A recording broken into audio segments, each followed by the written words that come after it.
네, 안녕하세요. 자, 8월 7일입니다. 오늘 8월 7일이고요. 회계학은 다 안 끝났지만 재무관리 오늘 하도록 하겠습니다. 재무관리 재밌는 과목이고 시험에 매년 꼭 한 문제씩 나옵니다.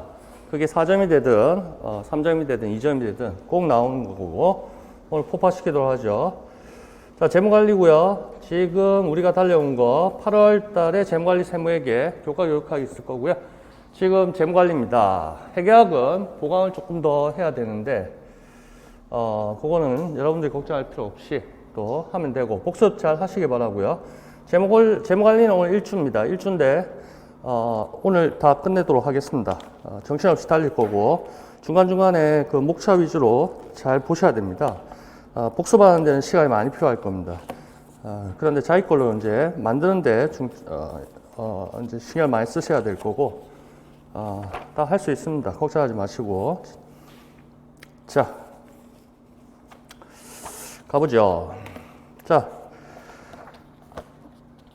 1페이지 우리의 오늘 타겟이 정해졌고요. 자, 2페이지 다 아는 내용이고 1월달부터 계속 봐왔던 겁니다. 별표 3의 기본 이수 과목 분야. 자, 여기 있죠.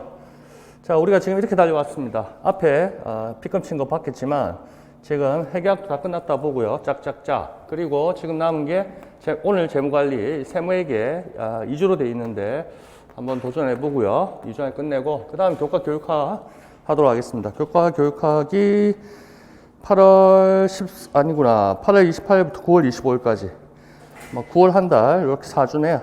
1주가 추석 연휴 때문에 쉬기 때문에 그렇게 되어 있습니다. 그러면 10월 첫 주부터 모의고사 들어가면 되겠습니다. 자, 1월 달에 경제학, 상업 경제부터 해서 벌써 이렇게 많이 달려왔습니다. 자기 걸로 소화할 수 있느냐? 그 싸움이죠. 교재를, 그 종이가 헤어지도록 그렇게 손때 묻히고 색칠하고 눈으로 바르고 해야 됩니다. 그렇게 해야지만 합격에 가까워지는 거고 노력 없이 되는 거 없습니다. 자, 그렇게 자기 걸 다 잘 만들고 있을 거라 생각하고요. 복습은 제가 말 안 해도 다 알아서 잘 하실 거라고 믿습니다. 자, 됐고요. 그 다음에 오른쪽 페이지 502463이 뭔지 모르는 사람 지금 있어서는 안 되고요. 다 아실 겁니다. 평가 영역, 평가 내용서를 참조하여 출제한다 했고요. 재무관리에 대해서 중간에 있는 2번이 502463이고요. 밑에 있는 게 216-283입니다. 그래서 21학년도부터 우리가 별표 3이 바뀌었기 때문에 거기에 따른 게 중간에 있습니다. 밑에 게 그 직전에 있었던 재무관리였습니다. 두 개를 같이 보면서 우리가 공부해야 될 테마를 일단 전체적으로 목차를 잡는 겁니다. 자, 멀찍이서 보세요. 두 개를 멀찍이서 나눠 보면 첫 번째 재무관리라 했고 재무관리 기초가 있습니다. 그리고 위에 거나 밑에 거나 재무 비율을 이용한 분석입니다. 결국 재무회계 13번에 목차였죠. 재무 비율 여기서 한다 했었고요. 그렇게 해서 지금 재무 비율이 앞부분에 배치되어 있다는 거 좀 이따 전체적으로 한번 훑겠습니다. 그 다음에 이자율과 현금 가치 평가 있습니다. 결국에서 현금 흐름에 대한 어떠한 기본적인 내용이 있어야 된다. 그래서 화폐 시간 가치 이것도 한번 또 다시 음미하도록 하겠습니다. 화폐 시간 가치라고 눈에 보일 겁니다. 자, 그 다음에 이자율 채권이 있었는데요. 여기는 조금 어려운 재무관리 파트입니다. 우리 옛날에 회계사 공부할 때 재무관리 같은 그런 느낌이 드는데 크게 우리 시험하고 눈높이가 좀 안 맞을 것 같습니다. 듀레이션 나오고 이런 내용일 것 같은데 그런 거 필요 없을 것 같습니다. 우리 시험에.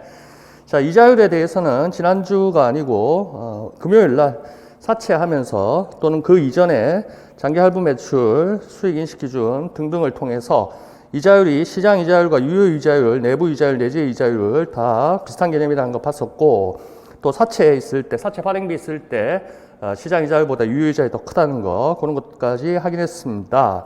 자, 그렇게 해서 사채에 대한 내용이 어느 정도 정리가 되어 있기 때문에 채권 그런 쪽으로 봐주시면 되겠고 재무회계 쪽에서 주식의 가치평가 나와 있습니다. 그 주식의 가치평가 했을 때 배당평가 모양이라든지 그런 거 고던의 항상 성장 모양이라든지 그런 거 뒷부분에서 보도록 하겠습니다. 자본 조달 결정인데요. 결국에 자본을 조달하는 겁니다. 그래서 타인 자본과 자기 자본에 적정한 비중을 맞추는 겁니다. 왜? 최저한의, 최소한의 자본 비용을 들여야 되기 때문에 여기서 말하는 자본 비용은 자본을 조달한 대가로 자본을 투자한 사람들한테 지급하는 거라 이렇게 생각하면 되겠습니다. 타인 자본일 때 은행에서 차입한 것이기 때문에 그 대가로 이자를 지급하는 것이고, 자기 자본이라면 소유주가 투자했기 때문에 그 주주들에게 그 대가로 배당을 지급하는 것이다. 그런 식으로 일단 알고 계시고 나중에 정확하게 하겠습니다. 밑에 2126-283도 위에 거하고 비슷합니다. 재무관리 기초에 있었고요.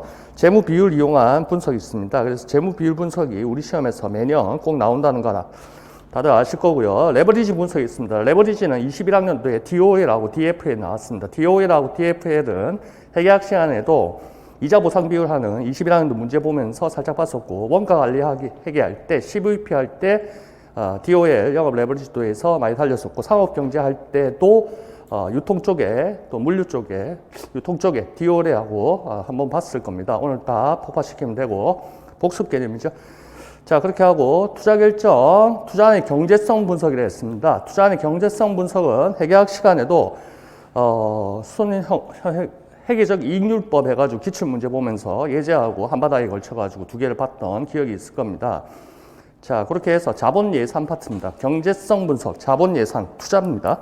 자, 그런 것들 또 뒤에 다룰 거고요. 자, 마찬가지로 자본 조달 결정 502463처럼 타인 자본, 자기 자본에 적정 비중을 맞추는 것이다. 최소한의 자기 비용을 들이면서 그랬을 때 기업 자본 구조에 대한 어떤 이론이고, 거기에 따라서 자기 자본일 때 그 대가 자본 비용으로서 배당, 그리고 그 배당 정책, 그리고 그 배당에 대한 어떤 비율, 그런 것까지도 알려드리도록 하겠습니다. 자, 넘기고. 자, 502463이 그런 목차들은 뭐 꼼꼼하게는 아니더라도 뭐가 있다 정도는 아셔야 될 겁니다. 자, 4페이지. 4페이지는 앞페이지에 있는 거와 똑같은 거고요. 4페이지, 5페이지를 같이 보시라는 뜻입니다. 4페이지 대부분 다 얘기했고요. 이제 색칠 빡빡빡빡 하시면 되고, 오른쪽 페이지. 자, 재무비율 오늘 할 목차입니다. 자, 재무 얘기에서 비워졌던 거 다른 거 다 했다 치고 지금 재무 비율이 있습니다. 여기 보시면 총 9문제, 그리고 중간에 별표에서 위에 개수로 되어 있지만 관련되어 있는 소문항으로 해서 그렇게 많이 나왔고, 작년에도 나왔다는 거. 작년에 나온 게 이자 보상 비율 나왔다는 거가 아니고, 작년에 뭐 나왔지? 회계학 시간에 했잖아. 맞죠? 작년에. 저거 했지? 순현재 가치, 그거 개념 적는 거하고, 재고자산 감모 손실, 재고자산 평가 손실, 그거 계산하는 거하고, 그리고, 저거 했었나? 매출 채권 평균 회수 기간 나왔었나? 그거 나왔던 것 같습니다. 이따가 또 볼 겁니다. 자, 됐고요. 그리고 재무관리 목차입니다. 합회 시간 같이 재무관리 전반, 투자는 경제성 분석. 아까 502463하고 2126-283에서 봤었죠? 포트폴리오 투자, 이건 제가 우리 포트폴리오 하면 1교시 교육학에서 수행평가에 한 8가지 방법 중에 포트폴리오 평가가 있었다는 거. 교육평가 쪽에도 있고 교수 학습 방법에도 있었죠. 배당평가 모형, 그리고 주가 배수 모형, 이렇게 해서 짝짝 보겠습니다. 이런 거 시험에 한번 나와야 된다고 생각하는데요. 한번 지켜보죠. 자, 6페이지, 7페이지 살짝 보고 계시고, 전체적으로 제가 알려드리겠습니다. 어떻게 구성되어 있고 어떻게 공부를 해야 되는지 한번 쫙 보고 오늘 다 자기 걸로 만들도록 합시다. 재고자산 해정기간이 나왔구나. 매출채권 해줄 기간이 아니고. 자, 됐습니다. 자, 6페이지, 7페이지에 2페이지에 걸쳐서 재무 비율이 있습니다. 그거 집에 가셔가지고 복사를 하시든가 해서 요거를 딱 붙여놓고 작게 한 면에 2개 나오도록 해서, 그래서 달달 외워야 됩니다. 이게 전체적으로 머릿속에 있어야 되고, 6, 7페이지 관련해서 뒤에서 여러 가지 문제들이, 기출문제들이 있습니다. 근데 외워지지 않는다. 그럼 말짱 도루묵입니다. 헷갈린다. 그래도 안 된다는 얘기죠. 그래서 이미 1월달 상업 경제할 때부터 군데군데 다 배치를 시켜놨습니다. 그걸 한목에 모아둔 사람도 아마 있을 겁니다. 근데 오늘에서야 총 4가지의 큰 재무 비율을 양페이지에 걸쳐서 제가 이제 확실하게 보여드리는 거죠. 분명히 1월 달부터 살짝 모아둔 사람도 있을 거라고 생각합니다. 그분들은 잘 하시는 분들이고요. 자, 그렇게 해서 재무 비율 총 4가지가 있고 크게 색칠하십시오. 로마자 1번 왼쪽에 유동성 비율, 안정성 비율, 오른쪽에 수익성 비율, 그 밑에 활동성 비율이 있습니다. 유안수할 이렇게 나옵니다. 유안수할 이렇게 나오고요. 각각에 대해서 시험에 안 나온 게 없습니다. 그래서 그거 다 보여드리고 앞으로 나올 거 예상해서 또 알려드리고, 또 적어야 됩니다. 그 뒷부분에 있는 것도 한쪽에 모으고 이러한 그 정리 과정이 여러분들 반드시 필요할 겁니다. 제가 칠판에 또 적어드리고 하겠습니다. 넘기고 8페이지 재무비율 문제입니다. 유동비율 물어봤고요. 삭삭 테마를 색칠하세요. 9페이지 재무상태표입니다. 요거는 지지난주에 회계학은 530 몇 페이지까지 다 나눠드렸죠. 거기에 뒷부분에 요게 요 한 페이지가 한 바닥이 2번 정도 나올 겁니다. 그거 한번 보신 분도 있을 거고요. 회계학은 지금 진도가 다 안 끝났기 때문에 요거 페이지를 못 봤지만 이 한 페이지에서 재무상태표와 관련된 거 그리고 각종 계정 과목에 따른 회계 처리에 대해서 오른쪽에 살짝 다 요약해 놨습니다. 몇 년 동안 이런 게 있었고 요번에 또 살짝 윗부분에 고친 게 있습니다. KIFRS 때문에. 그런데 요 한 페이지가 수년 전부터 있었는데 요거를 과연 얼마나 자기 걸로 만드는 사람이 있는지는 의문입니다. 요 한 페이지에 모든 그 배웠던 게 거의 중요한 그 분계 처리라든지 다 있긴 있는데요. 자기 걸로 만드느냐 안 만드느냐는 자기가 선택하시면 되고요. 이게 좀 아주 훌륭한 건데, 훌륭하다? 뭐 아주 괜찮은 건데, 자기 걸로 만드는지는 제가 모르겠습니다. 일단 거기 간지 끼워 놓으시고 회계학 할 때도 2페이지에 걸쳐서 볼 겁니다. 자, 10페이지. 자, 여기도 재무 비율입니다. 유동 비율, 당좌 비율, 부채 비율, 매출액 순이익률, 그래서 수익성 비율까지 유동 비율 물어보고요. 그리고 안정성 비율도 물어보고요. 10페이지, 11페이지, 양페이지까지 있고요. 재무 상태표 구조 다 알기 때문에 문제 푸는 건 어려운 게 없습니다. 맨 밑에 자기 자본 부채 비율 관계에서 부채 비율은 자기 자본분의 1 마이너스 자기 자본이다. 그거 부채 비율이나 자기 자본 비율이나 거기서 거다. 뭐 손바닥 뒤집는 겁니다. 그래서 그것도 상업 경제부터 한 번씩 칠판에 적고 해드렸을 겁니다. 넘기고 12페이지 모의고사 1번 문제고요. 멀리서 보세요. 모의고사 1번 문제고 2019년도에 제가 모의고사 냈던 겁니다. 중간에 작성 방법 두 번째 동그라미 보면 매출 채권 회전율, 재고자산 해전기간, 정상영업 중에서 모든 걸 다 종합하는 문제였습니다. 13페이지 자, 거기에 간지 끼워놓고 중요합니다. EPS입니다. 우리가 자본을 아직 재무관리 회계학에서 안 했기 때문에 그런데 자, 요것도 그 당시에 모의고사 때 냈고 바로 시험에 나오더라고요. EPS 주당 순이익이 있습니다. 그 주당 순이익을 근거로 해서 퍼가 나옵니다. 퍼 여기 있네요. 주가 배수물 아니면 뭐 주가 수익 비율 뭐 이렇게 얘기합니다. 자, 그렇게 해서 요 페이지도 엄청나게 중요한 겁니다. 나중에 퍼가 한번 시험에 나와야 된다고 생각하는데요. 자, 그렇게 해서 주당 순이익과 거기에 연장성 주가 수익 비율 그리고 좀 이따가 배당 성향이다 하고 그 다음에 배당 수익률 이런 것까지 비율 적어 드리겠습니다. 밑에 활동성 비율 이것도 양 페이지에 걸쳐서 있는 6, 8 6에서 7페이지 거기 처음에 나왔던 거 그거를 하나씩 지금 복사한 겁니다. 페이지 볼 때마다 자기 걸로 만드시고 한 번 보면 모르고 두 번 보도 모르고 세 번 봐도 모르고 볼 때마다 새로울 겁니다. 안 새로울 때까지 자기 걸로 만들면 됩니다. 됐고 14페이지 2020학년도 문제고요. 19년도 시험 문제입니다. 거기 보시면 매출채권 회전율 보일 겁니다. 앞에 19년 모의고사에서 매출채권 회전율 물어봤는데 바로 나왔고요. 밑에 활동성 비율하고 오른쪽 2002학년도 활동성 비율이 나옵니다. 그것도 아주 오래된 문제지만 전체를 다 물어보고 있습니다. 됐고요. 정상영업주기 중간에 회계학 시간에 수익인식할 때부터 했었고요. 뭔지 다 알고 있습니다. 밑에 효율성, 효과성 모르는 사람 없고요. 16페이지 2022학년도 문제 최근에 나왔던 거고요. 회계학 226페이지, 227페이지에서 재고자산 뒷부분에서 했습니다. 그래서 순실현 가치, 간부손실평가 손실, 재고자산 해전기간까지 해서 했고요.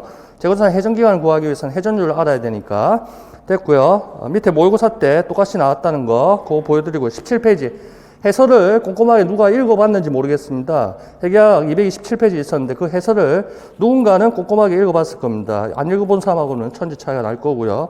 자, 됐고요. 17페이지 됐고 18페이지 재무비율 기출문제입니다. 그래서 그 당시엔 객관식이기 때문에 그런 것들 그래서 뭐 부채비율, 매출 순이익률, 총자산 회전율 그런 것들 객관식일 때 19페이지 자, 투자 수익률이 나옵니다. 왼쪽 페이지에 디귿의 자기자본 이익률 ROE가 나옵니다. 그것과 관련해서 투자 수익률, 수익성 비율이죠. 그래서 ROI 거기에 크게 두 개로 나눴을 때 총자산 순이익률 그래서 ROA랍니다. 보통 ROA를 ROI라 하는데 또 구체적으로 자기자본 순이익률도 투자 수익률의 또 하나의 방법입니다. 그래서 두 가지 비교해서 산식을 외우고 풀고 하겠습니다. 20페이지 투자 수익률 ROI하고 자녀이익입니다. ROI가 앞에 나왔기 때문에 그거 이어받아 가지고 사실은 관리회계 파트에서 있는 사업 부분에 어떤 투자 중심점의 성과평가 그런 거하고 관련되어 있습니다. 그런데 언젠가는 나오겠죠. 투자 수익률하고 잔여이익하고 비교하는 거고요.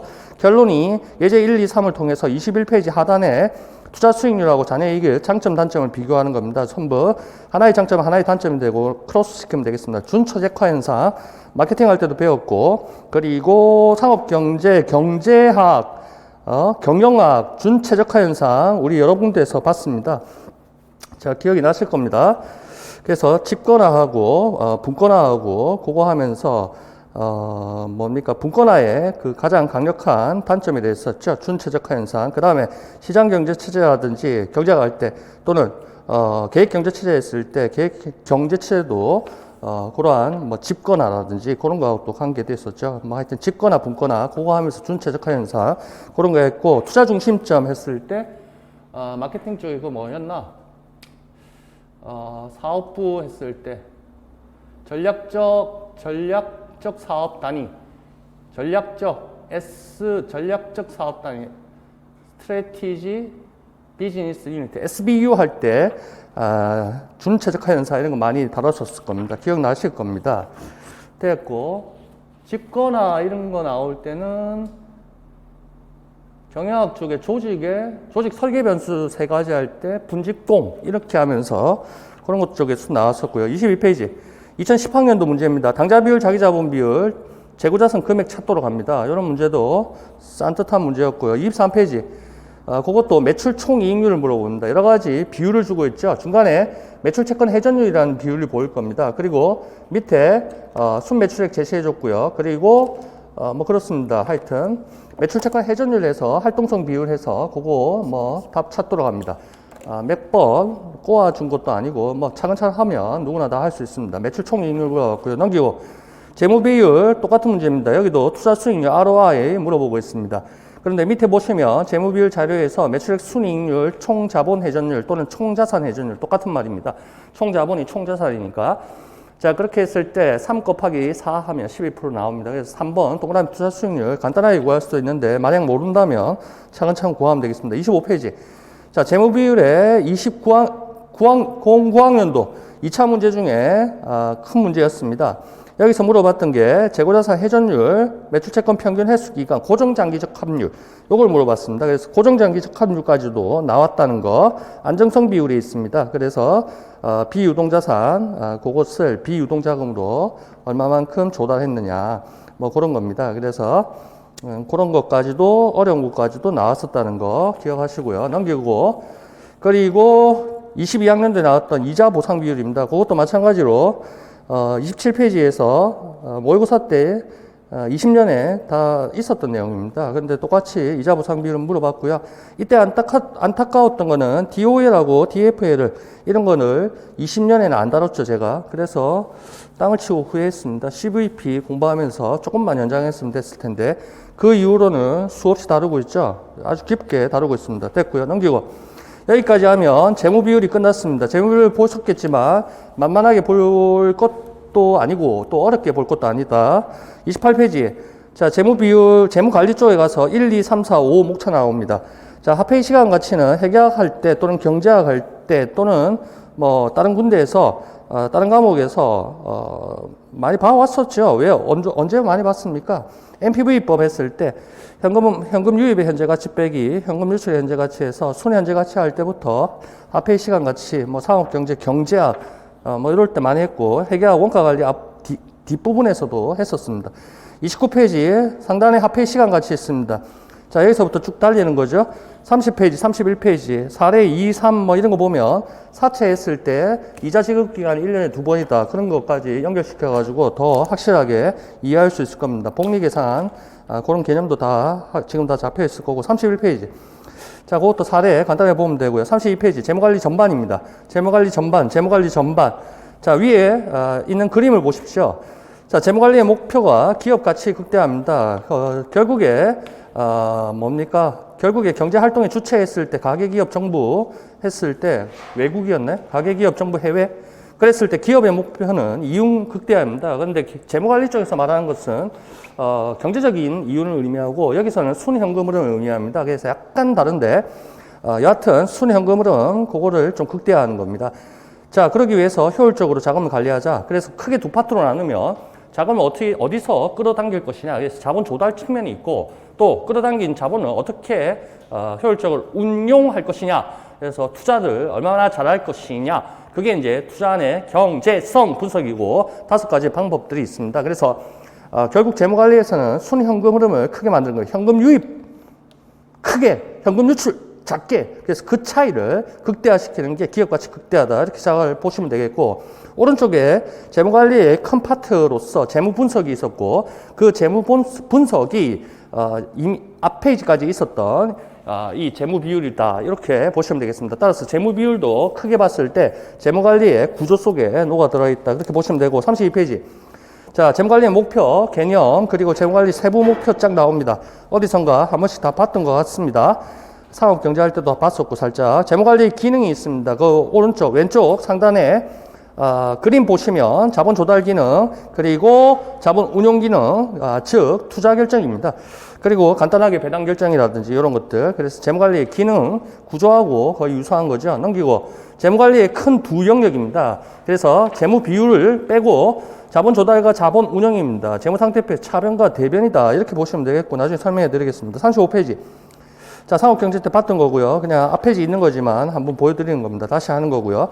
거기에서 수유안이라고 다 우리 배웠을 겁니다. 수유안 했을 때, 재테크의 3원칙 했을 때는 안전성이라고 올해 통일시켰지만 뭐 안전성하고 안정성하고 크게 차이는 없습니다. 재무관리 쪽에서는 안정성으로 통일하겠습니다. 왜 그러냐 하면 재무비율에서도 유안수알 했을 때 안정성 이렇게 한 책들이 더 많고 제가 볼 때도 그게 맞다고 생각합니다. 자, 재무비율 했을 때 위에 수익성과 매칭되는 대표적인 비율이 ROI다. 유동성은 유동비율이다 또는 당좌비율이다. 유동비율을 쓰면 되고 안정성에 부채비율이 있고 자기자본 비율이 있습니다. 그래서 재무비율과 기업 재무관리 세부 목표 수유안하고 연결시키다. 그런 뜻으로 한 페이지 36페이지 재무관리의 목표 있고요. 가중평균 자본비용이 있는데 요거는 경제적 부가가치 EVA 뭐 이런 게 있습니다. 그런 거 관련해서 모의고사 때 한번 만나볼 건데요. 일단 제가 애워달라는 그 예시만 확실하게 자기 거를 만들면 되겠습니다. 37페이지. 레버리지에 대해서는 상업경제 그때도 봤었고요. 원가 구조에서도 봤었고요. CVP, 상업경제도 CVP 했으니까 그 다음에 원가 얘기할 때도 레버리지 많이 다뤘습니다. 레버리지 비율이라고 영업 레버리지라고 봤었죠. 결국 영업 레버리지도 DOL이라 했었습니다. 그거는 안전한계율하고 역수요의 관계였습니다. 안전한계율이 뭔지 지금 다 알고 계시고요. 재무 원가 얘기 때 다 했었고요. 그렇게 했을 때 그 포괄손익계산서 구조를 놓고 봤을 때 크게 어렵지 않고요. 영업 레버리지도 재무 레버리지도 두 개 섞어 놓은 결합 레버리지도까지 있습니다. 그래서 그 공식을 외우는 거는 크게 어렵지 않습니다. 그래서 문제 주어지면 문제 주어진 대로 하면 되겠습니다. 책마다 살짝 다르기 때문에 그렇습니다. 일단 그렇게 거기에 있다는 거 봐주시고 여기서 레버리지를 다루는 이유는 왼쪽 페이지에 자본 비용과 관련해서 이제 서술을 이제 얘기를 하겠다는 소리입니다. 38페이지 똑같은 페이지 37에 있는 거고요. 39페이지에서 양 페이지에 걸쳐 가지고 21학년도에 나왔던 그 기출 문제 우리 해결학에서 다 풀어봤지만 살짝 했기 때문에 확실하게 또 풀어보고요. 됐고 40페이지 계속 이어서 자본비용 레버리지 그 연결시키는 겁니다. 그래서 타인 자본을 조달했을 때 레버리지 효과가 있는 거죠. 그게 구체적으로는 재무 레버리지도하고 가까운데요. 재무 레버리지도로 인해서 뭡니까 영업이익이 영업이익 증가분보다 당기순이익 증가분이 엄청나게 커지는 겁니다. 우리 영업 레버리지도 했을 때 고정 영업비 존재로 인해서 매출액이 증가했을 때 영업이익이 팍팍팍팍 뛰듯이 그런 거하고 똑같은 겁니다. 그래서 자본 조달 관련해서 자본 비용 관련해서 레버리지 이런 식으로 계속 연결시키는 겁니다. 41페이지 그림 봤고요. PV 도표 이제 다 알고 있고요. 영업 레버리지도 밑에 쫙 나옵니다. 이것도 회계학 시간에 다 봤었던 내용들입니다. 이것도 옛날에 했던 거 한번 복습하는 의미고 거기에서 예제하고 엄청 많았습니다. 그래서 왼쪽에 있듯이 원가 관리에게 100페이지, 107페이지 회계학 시간에 했던 거요. 그거 반드시 복습하시고 자기 거를 만드셔야 됩니다. 달달 외워야 되고요. 42페이지에서 투자안의 경제성 분석이고요. 결국 투자안의 경제성 분석이 자본 예산 파트입니다. 그래서 5가지 방법이 있다는 거. 그래서 화폐 시간 가치 고려하지 않은 거, 고려한 게 세 가지입니다. 그래서 우리가 경제할 때부터 NPV법에서 투자 결정, 합리적 의사 결정하면서 커피집 뭐 차릴 것이냐 말 것이냐 그런 문제들 많이 봐왔습니다. 그렇게 했을 때, 그 다음 회계학 시간에도 수면제가치법, 빌딩 투자안, 뭐 토지 투자안, 뭐 그런 거 있었죠. 빌딩 투자안하고 뭐였지? 하나 건물 투자안이었네? 주차장 투자안이었나? 자, 그랬을 때 해수기간법, 그 다음 밑에 회계적 이익률법, 회계적 이익률법은 두 문제 우리가 회계학 시간에 풀어봤었습니다. 됐고요. 그 다음에 수면제가치법, 이거 수없이 풀어봤고요. 넘기고, 내부수익률법 있습니다. 내부수익률 이꼬르, 뭐였습니까? 내재 이자율 또는 유효 이자율 해서 사채할 때라든지, 장기 채권, 그 장기 할부 채권 했을 때부터 삼각표 그리 쌓으면서 여러 번 했었다는 거 기억날 겁니다. 수익성 지수법, PI법 있습니다. 그건 현금 유입평가, 현금 유출평가 나눠주면 되겠고요. 1보다 크면 좋은 거고요. 45페이지. 그림 있는데요. 우리 시험에 이 그림 나올 가능성은 없고요. 그래도 재무관리 공부하는데 피셔의 수익률 정도는 알아야 되기 때문에 그래서 해놨습니다. 46페이지. 자, 마찬가지입니다. 앞에 있던 거 동일한 거고요. 47페이지. 자, 위험과 수익률, 포트폴리오 투자, 분산 투자, 여러분들 얘기 많이 들었습니다. 뭡니까? 계란을 한 바구니에 담지 마라. 위험을 최소화하라. 이런 거죠. 그래서 주식, 위험 높은 거, 또 하이 리스크, 하이 리턴, 그런 거 하고, 또 채권에 분산 투자하는 거죠. 자기가 가지고 있는 것. 그렇게 해서 결국 위험을 낮추자는 겁니다. 그랬을 때, 재무관리에서 총 위험 했을 때, 체계적 위험, 비체계적 위험, 이렇게 있습니다. 비체계적 위험은 구성 주식수, X 변수 했을 때 주식수가 많아질수록 세력적 변수, 위험이 떨어지고 있죠. 그래서 그 비체계적 위험은 줄일 수 있다는 것입니다. 그래서 기업 고유의 위험을 A기업, B기업, C기업, D기업 이런 식으로 주식이든 채권이든 각각의 기업에 투자함으로써 플러스 마이너스 제로 만들 수 있다는 겁니다. 위험을. 그런 거고 체계적 위험은 시장 전체의 위험입니다. 이자율이라든지 세계 경제 상황의 변동, 환율, 뭐 인플레이션 내가 좌지우지할 수 없는 거기 때문에 체계적 위험은 수평으로 점선으로 되어 있죠. 그 말은 무슨 말입니까? X축의 변수인 구성주식수를 수없이 수만 구성하더라도 위험을 절대 줄일 수 없다. 그렇게 되겠습니다. 그거 용어만 잘 기억하면 되겠고요. 마지막에 48페이지 주식의 가치평가입니다. 주식의 가치평가. 그래서 이것도 현재 가치 그거하고 똑같습니다. 그래서 합의 시간 가치 현재 가치 구하는 거하고 똑같고요. 그랬을 때 무성장 모양이 있고요. 고도의 항상 성장 모양이 있습니다. 이런 것까지도 시험 문제 나오고 경제학이라든지 재무관리라든지 많은 부분에서 간단한 예제들이 있습니다. 제가 예제 있으니까 그것만 보시면 되겠고 외우면 됩니다. 됐고요. 밑에 퍼 있습니다. 아까 퍼 어디선가 봤었죠? 13페이지 해놓고 13페이지하고 48페이지 있는 퍼하고 같이 연결시키면 되겠습니다. 자, 갑니다. 자, 전체적으로 싹 훑었습니다. 목차가 어떻게 흘러가는지만 잘 보시면 됩니다. 6페이지. 자, 정신 바짝 차리고 해야 됩니다. 여기 반드시 나옵니다. 올해도 반드시 나오고요. 어렵게 나오면 공부 한 사람만 맞출 수 있도록 그렇게 나올 겁니다. 자, 그러면 우리는 맞춰야 된다. 자, 1점이 소중한 거 다 아실 거고요. 재무 비율 갑니다.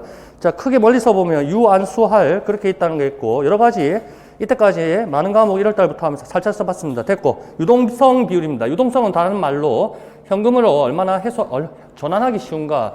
다른 말로 환금성이라 했죠. 환금성. 자, 유동성 비율입니다. 그래서 단기 채무에 대한 지급 능력입니다. 단기 채무에 대한 지급 능력. 단기 채무에 대한 지급 능력. 단기 채무에 대한 지급 능력. 단기 채무를 갚으려면, 단기 빚을 갚으려면 현금이 있어야 될 거 아닙니까? 그래서 유동성 비율입니다. 대표적인 거 유동 비율, 당좌 비율. 회계학 시간 금요일에도 마지막에 한번 얘기했을 겁니다. 분모, 유동부채, 유동부채, 유동자산, 당좌자산. 자, 유동자산이 크게 어떻게 나눠집니까? 당재 그렇게 나눠지는 거 다 알고 있습니다. 당좌자산 그리고 나머지 재고자산. 재고자산이 수없이 종류가 많고요. 자, 단기 채무에 대한 지급 능력, 유동비율. 유동비율이 높을수록 유동성이 높다는 얘기입니다. 일반적으로 200% 이상 바람직하다. 200% 이상. 자, 체크하세요. 200%. 시험 문제의 답이 계산하든 안 하든 200%입니다. 두 번 다 200%였습니다. 200%. 제가 그 옛날부터 유동비율 계산 못하면 200% 찍으라 했더만 200% 그냥 찍으면 됩니다. 그러나 요새는 그래 안 나올 수 있겠죠. 당좌 비율은 일반적으로 100% 이상은 바람직하다 이렇게 돼 있습니다. 요거는 뭐 그냥 기억할 필요 없고 요것만 200%. 요것도 마찬가지로 단기 채무에 대한 지급 능력입니다. 자, 당좌자산 대표적인 게 뭐가 있습니까? 현금 및 현금성 자산도 있을 것이고 기타 등등이 있을 겁니다. 매출 채권도 있을 것이고 매출 채권도 언젠가는 현금으로 회수될 것이고 결국 현금을 얼마나 보유하고 있느냐 유동부채분의 당좌자산 했을 때 당좌 비율이 높을수록 유동성이 높다는 얘기죠. 결국 현금으로 전환하기 쉽다는 얘기입니다. 일반적으로 100% 이상이 바람직하다. 유동비율보다 엄격한 유동성 평가다. 자, 그렇겠죠? 자, 당좌자산으로 조금 더 세분화했기 때문에. 자, 갑니다. 자, 안정성 비율 갑니다. 거기에 레버리지 비율이라는 단어가 보일 겁니다. 그래서 레버리지, 자기 자본과 타인 자본의 어떤 비율입니다. 그런데 그 중에서 또 타인 자본으로 얼마나 조달하느냐, 그런 얘기들입니다. 자, 봅니다. 자, 안정성 비율입니다. 안정성. 재무 비율에서는 안정성입니다. 전이라 안 합니다. 안전이라 안 합니다. 그런데 경제학 책이라든지, 경제학이 아니고 EBS 경제학이라든지, 또 뭐 우리 그 교과서 금융이라든지 일반 금융실무 옛날 책들 이렇게 보면 안전성이라고 그렇게 적어왔기 때문에 올해부터는 투자에 재테크의 3요소 했을 때 안전성으로 했고, 거기는 거기고 여기는 안정성으로 해주시면 되겠습니다. 기업의 타인 자본에 의존한 정도고요. 장기 채무입니다. 위에 뭐라 했습니까? 단기 채무에 대한 지급 능력이 유동성 비율이었죠. 얘는 장기 채무에 대한 지급 능력, 변제 능력입니다. 그래서 안정성입니다. 안정성. 재무 비율에서 말하는, 재무 회계에서 말하는 안정성이 뭡니까? 자, 뭐 이렇게 해서 구슬이 왔다 갔다 결국에 여기서 안정되는 거죠. 그건 무슨 말입니까? 변화의 가능성이 없다는 겁니다. 변화의 가능성이 없다. 그게 안정이다, 이런 얘기합니다. 그래서 안전이라는 단어의 반대말은 위험 아닙니까? 위험. 근데 재무 비율에서 재무 관리라든지 거기서는 안정이라는 얘기를 씁니다. 안정. 누가 영어 단어 번역을 옛날부터 안정이라 했는가 봅니다. 자, 그랬을 때 재무관리에서 말하는 위험은 결국 변동 가능성입니다. 변동 가능성. 안정이니까 변동 가능성이 적다, 이런 얘기겠죠. 그럼 이게 뭐의 변동 가능성인데? 화폐. 즉, 현금. 이게 다, 뒤에 다 있습니다. 적을 필요 없습니다. 현금 유입, 뭐 유출, 이런 거겠죠. 예상치하고, 실제치하고, 변동 가능성이 얼마나, 적으냐, 그게 결국 안정이다, 이런 얘기입니다. 아까 했죠? 이렇게 왔다 갔다 하다 결국에 멈추게 되겠죠? 그런 겁니다. 됐고, 장기 채무에 대한 지급 능력 됐고요. 결국 뭡니까? 장기 채무에 대해서 지급 능력을 갖춰야 되기 때문에 결국에 채무를 갖추지 못하면 부도가 날 것이고, 부도가 나면 기업 넘어질 것이고 망한다는 얘기죠. 그래서 계속 존속 가능성에 대한 어떠한 평가할 때도 이런 안정성 비율, 그런 것들 가지고 평가를 하게 될 것이다. 자, 대표적인 거 부채 비율 우리 많이 봤었고요. 이런 거 자기자본분의 부채 총량입니다. 자, 요거 아직까지 헷갈리면 안 되고요. 재무상태표 BS 다 알고 있고요. 자, 여기에 항상 제가 V를 적었습니다. 자산이라 했고요. 여기 본드라 해가지고 부채입니다. 그럼 여기 S 스톡이라 해도 되고 쉐어라 해도 되고 뭐 하여튼 VBS라고 하겠습니다. 그랬을 때 부채 비율은 어떻게 됩니까? 부채 비율은 S분의 B. 그 다음에, 자기자본 비율, V분의 S, 이렇게 생각하면 됩니다. 200, 100, 이렇게 보면 되겠습니다. SSS, 100, 100, 100%. 얘는 200분의 100. 그럼 얼마야? 0.5, 50%. 자, 이렇게 해서 요 VBS 이렇게 하겠습니다. 자기자본입니다. SB. 됐나요? 자, 그렇게 했을 때 100% 이하이면 기업이 건전하다고 평가합니다. 그러니까 부채를 너무 조달하면 또 부채를 못 갚을 기업의 존속이 힘들어질 수 있겠죠. 상환을 제때 못하고 이자를 제때 못 갚으면. 그랬을 때 100% 이하가 돼야 되는 게 당연히 상식적으로 맞겠죠. 그래서 부채를 조달 안 하고 완전히 자기 자본을 운영하는 법인들도 제법 있습니다. 어쩔 수 없이 부채를 조달하기도 하고요. 근데 웬만하면 자기 자본을 하는 게 부채 조달하는 것보다는 좀 낫겠죠. 따라서 100% 이하면 좋아진다. 이렇게 된다는 겁니다. 건전하다, 우량하다, 건강하다. 기업이 타인 자본에 의존하는 정도입니다. 요 위에 거 보면 무슨 말인지 다 알죠? 옛날 상업경제 했을 때 요거 타인 자본이라 했고요. 요거 자기 자본이라 했고요. 자, 뭐 금요일도 얘기했지만 타인 자본 뭡니까? 채권자 청구권이라 했고 자기 자본 주주 청구권 뭐 이런 식으로도 얘기를 해드렸습니다. 채권자 청구권, 주주 청구권, 청구권의 관점에서 자, 이쪽에 재무제표의 차변 측면입니다. 차변 측면이 자본의 운용 측면입니다. 자본의 운용이 아까 다른 말로 뭐 했습니까? 투자 결정이라 했고요. 투자 결정이 결국 자본 예산 파트입니다. 자본 예산. 자본을 어떻게 운용할 것인가? 그랬을 때 여러 가지 A, B, C, D, E, F 여러 가지 대안들 중에 한 마리를 골라야 된다는 거죠. 그게 투자안의 경제성 분석입니다. 그래서 다 투자 결정의 하부 그러한 개념도 있는 경제성 분석. 아까 5가지 요소가 있었습니다. 하나, 둘, 셋, 넷, 다섯.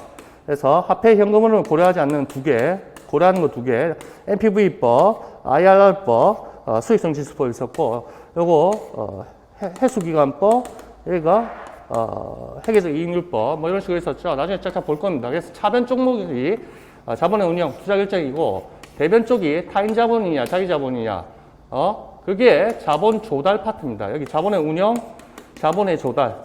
아까 여기에서 전반에서 크게 그림 봤듯이 재무관리 전반 했을 때 목표부터 해서 쫙 달려왔다는 거 기억날 겁니다. 그랬을 때 크게 세 가지로 또 했을 때 자본 운용이 있었죠. 여기 자본 조달부터 했죠. 돈을 끌어와서 어떻게 자본을 운용할 것이냐.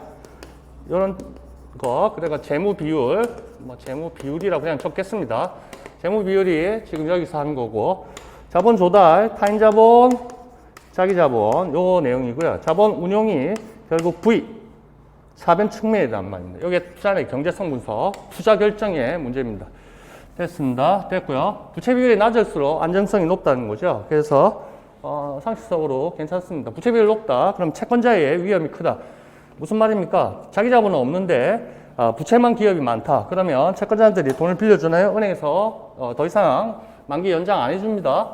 자, 그렇습니다. 왜? 돈 못 받죠? 자기 자본도 없는 기업들. 그래서 처음에 은행에 가서 법인들이 대출 받을 때 자본금을 봅니다. 자본금 100만 원, 200만 원짜리, 500만 원짜리. 요새는 상법에서 법정 자본금, 최저 자본금 제도가 우리 예전에 어릴 때는 5천만 원이었는데 지금 그런 게 없습니다. 주식 불안하는데 균등하게 불안하면 되고 100원 이상이면 다 됩니다. 그래서 자본금에 대해서 최저 자본금 제도가 없습니다. 그럼에도 불구하고 은행에서는 어느 정도 자기 자본이 있는 업체들한테 대출을 해주겠죠. 근데 부채 비율만 높다 그러면 채권자들이 돈 떼일 확률이 높아지기 때문에 위험이 크기 때문에 돈 안 빌려주겠죠. 그래서 부채 비율이 낮을수록 안전적이다 이렇게 보는 겁니다. 됐고요. 자기 자본 비율이 있습니다. 자기 자본은 공식으로 하면 어떻게 되겠습니까? V분의 S가 되겠죠. 50%. 그래서 50% 이상이면 건전하다는 거죠. 무슨 말입니까? 자기 자본은 많으면 많을수록 안정적이다 이렇게 보는 거죠. 됐습니다. 자, 기업 구조의 건전성을 나타내는 가장 대표적이다. 자기 자본 직접적인 금융비용을 부담하지 않다. 이자 안 나가죠? 기업이 장기적으로 운영할 수 있는 안정된 자본이다. 소유주나 투자자한테 유상증자 많이 해서 자본금 많이 받아야겠죠. 나중에는 배당을 줄 수는 있겠지만 일반적으로 50% 이상이면 기업이 건전하다고 평가한다. 여기 이하하고 여기는 왜 이상이 됐느냐 이제 보시면 다 아시죠? 자, 자기 자본이 높아야 된다는 거죠. 맞죠? 그다음 부채는 낮아야 좋다는 겁니다. 그래서 이하고 이상입니다. 됐고요. 그 다음에 이자 보상 비율은 22학년도, 21학년도에 나왔던 겁니다. 그래서 세전 이자, 근데 법인세 차감전 이자에서 이자 비용을 더해준 겁니다. 뭐 말하자면 저겁니다. 영업이익입니다. EBIT입니다. 그래서 법인세 차감전 순이익에서 이자 비용 더해주고 나머지 나눠줄라 이자 비용으로. 그래서 이게 이래 되죠.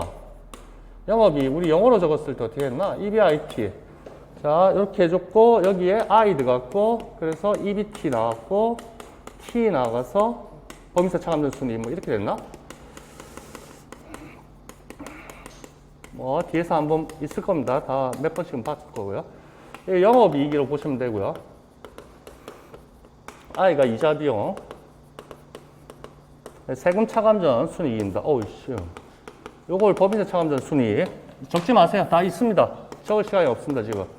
칠판에서 눈에 쫙 바르세요. 법인세 차감전 순이익. 법인세 비용이라는 거 우리 손익계산서 구조 아니겠습니까? 자, 이렇게 하면 당기순이익 나온다. 뭐 이런 얘기입니다. 여기 영업이익 나올 때 여기 고정비가 존재했었죠. 고정비. 고정비 위에는 뭐였습니까? 공원이익. 우리 원가액에서 봤었죠. 공원이익. 공원이익을 CM으로 했었던 것 같은데. 자, 이렇게 됐습니다. 됐고요. 법인세 차감전 순이익에서 이자 비용을 더하라 했죠. 뭐 국어로 표현하면 이자 전이고 세전이고 당기순이익이다. 그래서 EBIT 요걸 말합니다. 요 분자가. 자, 분자가 EBIT 영업이익, 또 이자 비용입니다. 그래서 이자 비용과 법인세 비용 차감하기 전 순이익, 이자 비용 나눴다. 그래서 이자 비용 얼마 정도 이익이 이자 비용을 줄 수 있느냐 그런 능력입니다. 그래서 어떻습니까? 높으면 높을수록 좋겠죠. 이자 비용은 낮으면 낮고 위에 거는 높으면 높을수록 좋다는 얘기입니다. 그래야 안정성이 높다. 그래서 이것도 체크하십시오. 이자 보상 비율이 높을수록 안정성이 높다. 이렇게 생각하면 되겠고요. 자, 기업이 부채 사용에 따른 이자 비용을 지급할 능력이 있는가? 그러니까 이자 지급하기 전에 이익이 많아야 된다. 이런 얘기입니다. 자, 여기 빼기 전에 요거 분의 요거니까 요게 크면 클수록 좋더라. 이런 얘기를 지금 하고 싶은 거죠. 이자 보상 비율. 됐고요. 자, 고정적인 비용이다. 이자 보상 비율. 그래서 여기서 나오는 게 재무 레버리지라는 게 나옵니다. 재무 레버리지. 아까 레버리지 쫙 다 달려왔을 겁니다. 경제성분서 앞부분까지 했을 때 재무 레버리지하고 관련된다. 그거 적어 놓으시고. 됐어. 고정적인 지출. 재무 레버리지하고 관련된다. DOL, DF에. 자, 됐고요. 자, 그 다음에 고정장기적 합류입니다. 요게 좀 그 옛날 2차 문제로 나왔는데요. 요게 좀 의외입니다. 이런 것까지. 이거 회계사, 세무사도 이런 거 잘 안 물어볼 것 같은데. 자, 갑니다. 저거 보면 여기 비유동자산입니다. 재무상태표 유동, 비유동 했을 때 비유동자산이고요. 네 가지가 보일 거고요. 자기자본 비유동부채입니다. 그래서 부채 중에서도 비유동부채입니다. 뭔가 고정적인 자금이죠. 장기적인 어떤 조달 자금입니다. 비유동자산도 뭡니까? 1년 이상 사용할 목적의 유용자산 등등등이죠. 유용자산, 무용자산, 기타 비유동자산, 투자자산 그런 겁니다. 투자부동산 있었죠. 자산 총계에서 유동자산을 빼면 당연히 비유동자산인 거 알고 있고요. 자본 더하기 부채입니다. 대변 항목이죠. 거기에서 유동부채만 빼주면 남는 거는 이 친구들이라는 거 다 알고 있습니다. 그래서 비유동자산, 여기 취득에 사용된 자금 중 어느 정도를 비유동자금으로 조달했느냐 이런 뜻입니다. 그래서 이거는 높아야죠. 분모가 높고 분자는 낮으면 낮을수록 좋다 이렇게 봐야 됩니다. 분자가 아니고 분모가 높으면 높고 전체 값은 낮으면 낮을수록 안정성이 높다 이렇게 봅니다. 그래서 장기적인 자본으로 장기적인 자산에 많이 투자해야 된다 이런 거죠. 단기적인 자본으로 투자 그건 안 된다는 얘기입니다. 그래서 장기 자본을 왜 비유동 자산 자체가 거액이고 장기적으로 사용할 목적이니까 장기 이러한 부채 등등을 통해서 갚아 나가야 된다 이런 뜻으로 보시면 되겠습니다. 됐고요. 전력 철강 설비 투자 큰 업종 자기 자본만으로 유용 자산을 조달할 수 없다. 그래서 비유동부채 이런 것으로서 비유동자산 취득 자금을 써야 될 것이다. 그래서 비유동부채 분모값이 높으면 높을수록 좋다. 전체 값은 낮아야 된다. 됐고요. 100% 이하를 표준 비율로 보고 있다. 자, 이런 거 이제 하나씩 자기 걸로 돼야 됩니다. 그런데 평소에 이제 에워지느냐의 문제인데요. 자, 안 에워지면 에워지기까지 하면 됩니다. 자, 수익성 비율입니다. 매출액 총이익률 모르는 사람 지금 없습니다. 우리 많이 풀어봤고요. 매출 총이익률 다 알죠? 매출액, 매출원가 빼서 매출 총이익 알고 있고요. 재무관리, 재무회계 문제에서 매출 총이익률 구해가지고 많은 문제를 다 봐왔습니다. 재고자산 할 때 특히 많이 봤고요. 됐고요. 지금 수익성 비율입니다. 수익성. 수익성이 뭡니까? 어떤 이익을 많이 남긴다 이런 거 그런 측면으로 봐주시면 되겠습니다. 이 표현은 마음에 안 들지만 대부분이 다 수익성이랍니다. 근데 수익성이라 했는데 어떻게 해석하시면 되냐면 이익이라고 생각하면 됩니다. 이익은 무엇입니까? 이익은 수익에서 비용을 뺀 게 이익 아닙니까? 그래서 이익을 높이는 거니까 뭐 비용 뭐 생각 안 하면 수익이 높으면 높을수록 좋다. 뭐 이런 식인 것 같습니다. 근데 수익성이라는 말은 마음에 안 듭니다. 자, 여기 변수가 보면 전부 이익이기 때문에 그렇죠.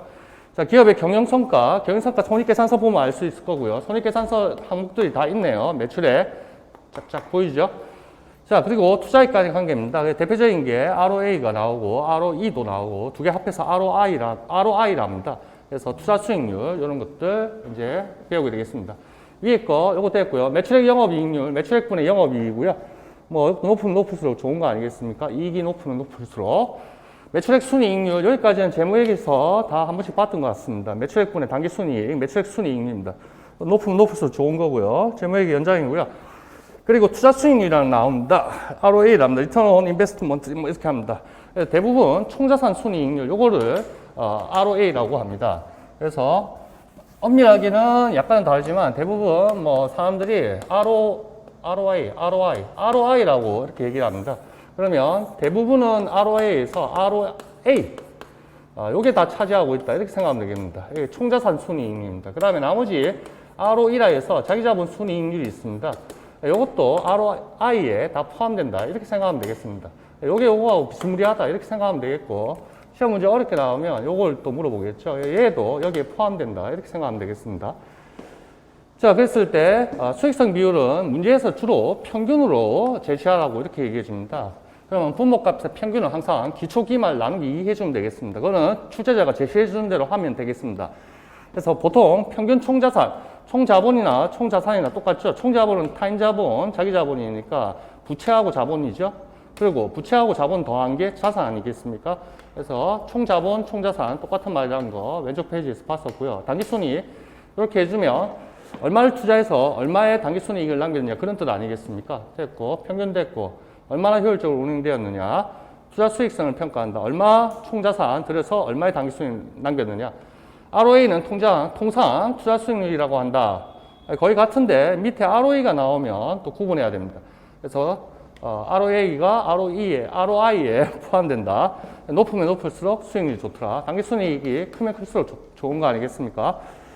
자, 그렇게 하고요. 문제 재밌고요. 그 다음에 자기자본 순이익률이 있습니다. 이것도 마찬가지입니다. 분자는 단기순이익이고요. 밑에는 평균 쓰라면 나누기 2해서 기초기말해서 평균 써주면 되겠습니다. 여기에 분모값이 자기자본입니다. 그래서 평균 자기자본의 단기순이익. 이게 자기자본 순이익입니다.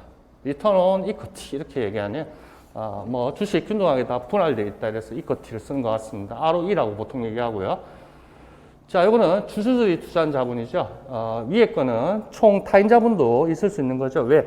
평균 총자산 나오기 때문에 평균 총자본, 자기 자본, 타인 자본 두 개 다 섞인 거고 얘는 자기 자본이기 때문에 자기가 주주들만 주주의 투자 수익성을 평가한다. 그래서 두 개 다 ROA에 속하는 것이다. 높으면 높을수록 좋다. 이렇게 봐주시면 되겠습니다. 됐고요. 그 다음에 활동성 비율입니다. 활동성 비율은 요거를 반드시 기억합니다. 자산을 얼마나 효율적으로 운영하여야 했는지. 자, 그거 정의도 쓰라 했죠. 아까 2002학년도 문제에 활동성 비율 세 가지 적으라고 밑줄 꺼주셨죠. 높으면 높을수록 효율적이다. 그렇게 하세요. 그래서 자산을 얼마나 효율적으로 운영하였는지 그것도 기억합니다. 총자산 회전율입니다. 여기에 보시면 활동성 비율은 우리가 몇 번 봤지만 다 히읗자가 붙습니다. 활동성이니까 히읗. 회전율, 재고자산 회전율, 재고자산 회전기간, 매출채권 회전율, 매출채권 회수기간, 재고자산 회전기간, 그리고 매출채권 회수기간. 여기에 뭐 평균자를 붙여도 뭐 무방합니다. 재고자산 평균 회전기간, 매출채권 평균 회수기간 이렇게 해도 뭐 틀린 건 아니고 더 엄밀하게 좋은 거고요. 재고자산의 평균 회전기간, 매출채권 평균 회수기간, 정상영업주기 됐습니다. 정상영업주기 뭡니까? 확인이 안 되면 1년으로 가정한다. 뭐 이런 것까지 우리 봤었고 뒤에 또 보도록 하겠습니다. 자, 그래서 히읗자가 자꾸 붙고 있고요. 그리고 회전율, 평균 총자산 회전율 같은 게 평균 총자산 얘도 마찬가지입니다. 평균 써달라면 기초기말해서 나누기 2 때리면 되고요. 그랬을 때 매출액 또는 매출원가, 재고자산은 결국에 판매가 했을 때 매출원가가 가는 거 아니겠습니까? 취득원가가 소멸돼서 수익 창출에 기여했다면 매출원가로 기결되죠. 따라서 이런 식으로 그래서 총자산 회전율하고 재고자산 회전율하고 분자값 잘 기억하시고 분모값도 잘 비교하면 되고요. 그리고 이번 시험도 매출원가를 분자에 쓰라고 딱 적혀 있었죠. 재고자산 회전기간입니다. 재고자산 회전기간 회전율을 분모로 하고 365인데 시험 문제에서는 보통 360으로 계산 쉽게 하죠. 매출채권 회전율, 평균 매출채권 매출액 해주고요. 얘도 분모로 가면 회수기간 이렇게 나온다는 거. 1. 얘는 몇 회 이렇게 되는 겁니다. 됐고. 자, 처음에 팍팍팍 에워지진 않겠지만 하다 보면 에워집니다. 됐고. 자, 옆에 거 잘 정리가 돼야 됩니다. 됐고. 자, 높으면 높을수록 활동성 비율, 효율성이 좋다는 거고요. 여기 재고자산이 판매가 되는 속도 여기 쫙 체크하시고요. 그 회전율을 근거로 해서 재고자산 회전기간을 평가하게 되겠죠. 여기 있죠. 그러니까 회전율이 1로 나와야 된다는 겁니다. 그래서 재고자산 회전기간이 뭡니까? 매입한 날부터 판매되는 날까지의 평균기간을 회전기간이라고 했습니다. 수익성, 우리 수익인식 그림에서도 봤지만 재고자산을 취득해서 재고자산인 특히 재고자산이죠. 자산을 취득해서 재고자산은 판매 목적이니까 판매를 했다는 거죠. 판매 이후에 바로 현금화, 현금 판매를 하면 좋을 텐데 일반적이라면 판매하면 매출 채권을 가지게 되겠죠. 외상거래죠. 이 매출 채권은 결국에는 횟수가 되겠죠. 자, 그래서 재고자산을 취득해서 판매할 때까지의 요 기간이 재고자산 평균 회전 기간이고, 매출 채권을 그러니까 재고자산을 판매한 이후에 매출 채권을 현금으로 회수한 기간이 매출 채권 평균 회수 기간. 자, 재고자산 평균 회전 기간, 평균자 붙여도 되고 안 붙여도 되고. 자, 그렇게 해서 요 두 가지를 다 합한 게 정상 영업 주기라 했습니다. 그래서 말하자면 뭡니까? 정상 영업 주기라는 게 뭡니까? 자산 취득해서 자산 팔았고 돈 회수했고 그 사이클을 횟수 주기라 합니다. 정상 횟수 주기. 됐고, 매출 채권이 현금화되는 속도 여기도 색칠해 주시고요. 그래서 뭡니까? 속도는 어떻습니까? 빠르면 빠를수록 좋더라 이런 거죠. 그래서 회전율은 빠르면 빠를수록 좋다. 속도는 빠르면 빠를수록 좋다. 자, 음식점 같은 데서 뭐라 합니까? 회전율 얘기하죠. 빨리빨리 자리가 치워지고 거기에 또 새로운 손님 앉고 또 치우고 또 새로운 손님 앉고 그래야 전체적으로 기업의 가치가 증가하는 거죠. 자, 두 가지 다 합했고요. 정상 영업 주기 두 개 더 하는 거 알았고요. 이제 문제를 풀 겁니다. 자, 색칠하는 거 색칠하시고 뒤에 문제 풀다가 거기에도 다 복사해서 있는데 어느 정도 숙달이 되면 6, 7페이지를 달달 애워야 될 겁니다. 달달 애우시면 좋겠고요. 여기서 몇 가지만 더 정리를 합니다. 이때까지 배웠던 거. 뒷부분에 내용이 있기는 있으나 한번 보겠습니다. 여기 보시면 수익성 비율에 매출액 순이익률 여기 노란색이 되어 있죠. 그리고 여도 노란색 되어 있죠. 총자산 회전율. 노란색으로 왜 해놨을까를 한번 생각해 봅시다. 아시는 분도 있겠지만 갑니다. 요거는 하나 외워 주십시오. 총자산 순이익률. 자, ROA라 있죠. 어셋 이랬나? 총자산 토탈 어셋 해가서 뭐 요게 거의 ROI라고 생각하면 되겠습니다. 투자 수익률. 얼마 투자해서 얼마 당기 수익 남겼느냐. 총자산 순이익률입니다. 뭐분의 뭡니까? 평균 총자산. 평균 이용하라면 평균하면 되고요. 평균 총자산분의 당기 순이익입니다. 자, 다 알고 있고요. 그러면 이거는 뭐하고 연결되겠습니까? 자, 매출액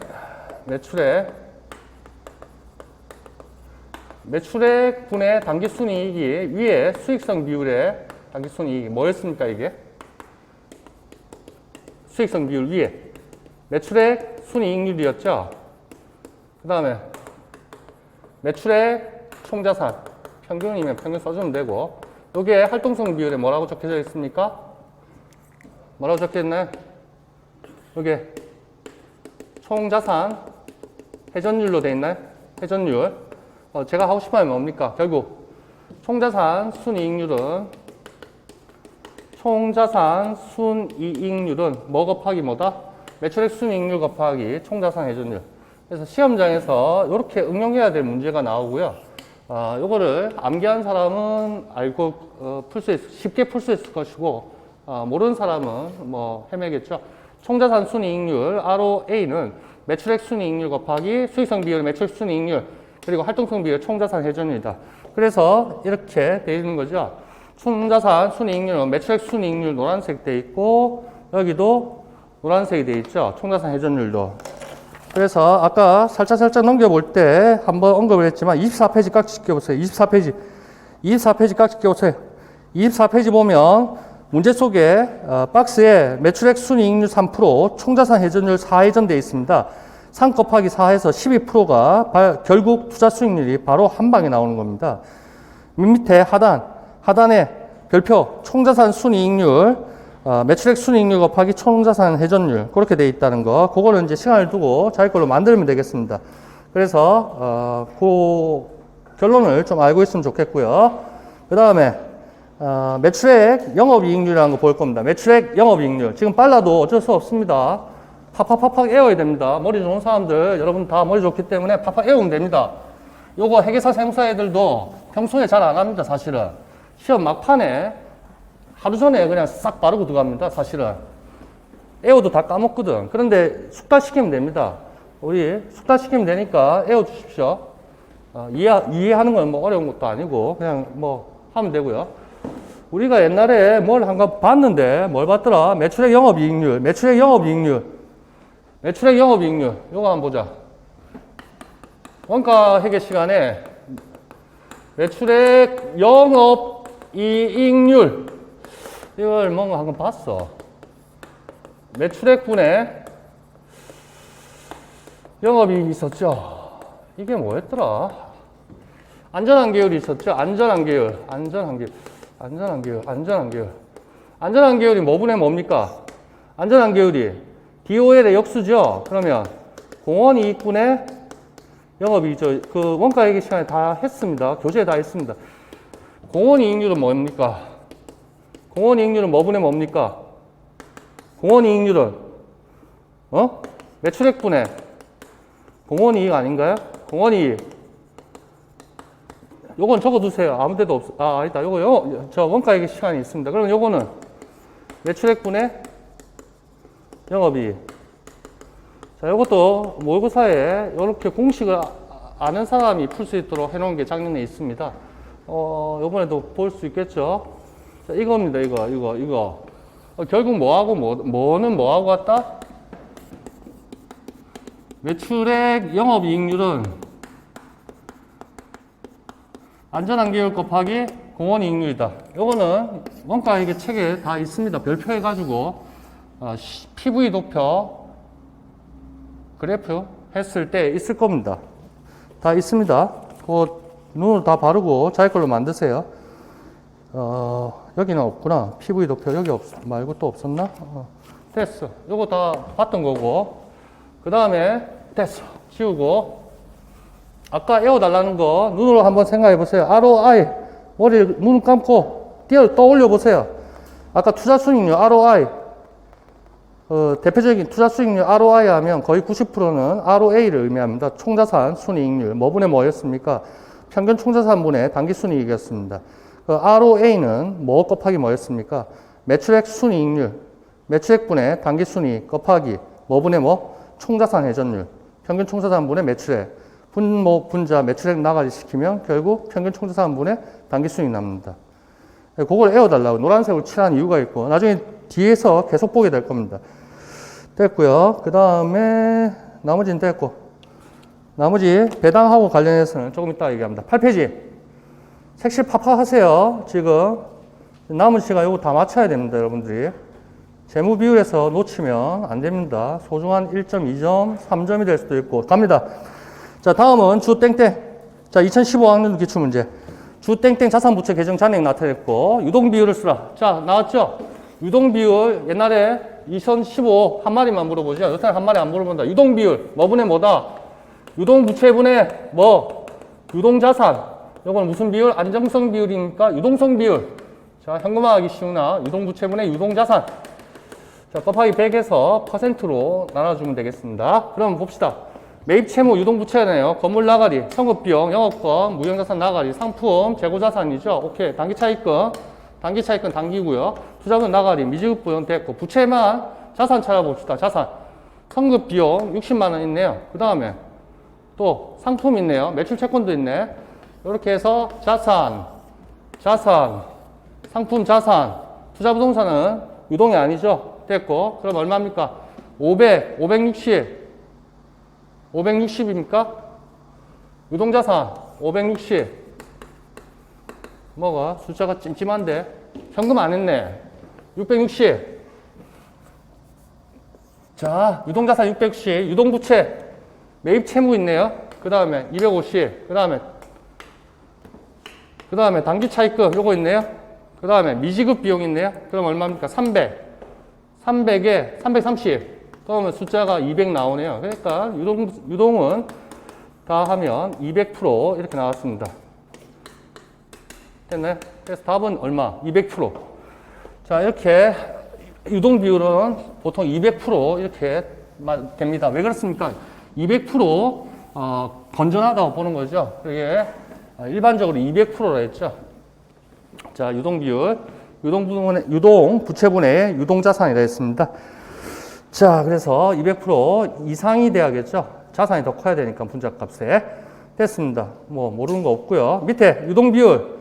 자, 거기에 나올 때마다 지겹지만 다 해놨습니다. 나올 때마다 계속 눈에 바르고 색칠하는 연습을 합니다. 단기 채무에 대한 지급 변제 능력이 됐고요. 유동부채분의 유동자산. 당좌자산하고 뭐가 다른지 보겠습니다. 이렇게 됐고, 밑에 재무상태표. 자, 재무상태표, 제가 다 길이 놨습니다. 자, 몇 년 현재이고, 항상 일정 시점이라는 거 눈이 얘기했고, 당시에 나눠진다는 거 다 알고 있고요. 여기 왜 상품밖에 없느냐 그런 얘기 하지 마시고요. 대표적인 거 이렇게 나왔고요. 자, 이렇게 쫙 나왔습니다. 그래서 문제하고 내가 맞췄나? 문제하고 다 맞췄네. 미지급 비용하고 문제하고 다 맞췄습니다. 그렇게 해서 요 음영 표시를 여기가 왜 진한지는 아시겠죠? 그래서 유동, 비유동. 요거는 당좌 비율 구하라 했을 때 구해 보시면 될 겁니다. 당좌 비율도 한번 본인들이 계산해 보기 바랍니다. 됐고. 비유동 부채 대표적인 거 사채가 되겠죠?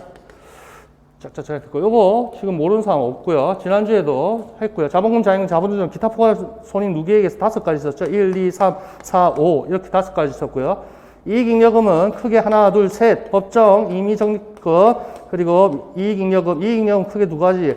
정기이월 미처분 이익잉여금, 단기순이익. 그렇게만 애워달라 했습니다. 됐습니다. 그 정도. 밑에 9페이지. 자, 이거, 자기 걸로 만드는 사람이 있을 거고요. 안 만드는 사람이 있을 것이고요. 한목에 다 모아놨습니다. 활용하시는 분은 있으면 좋겠는데요.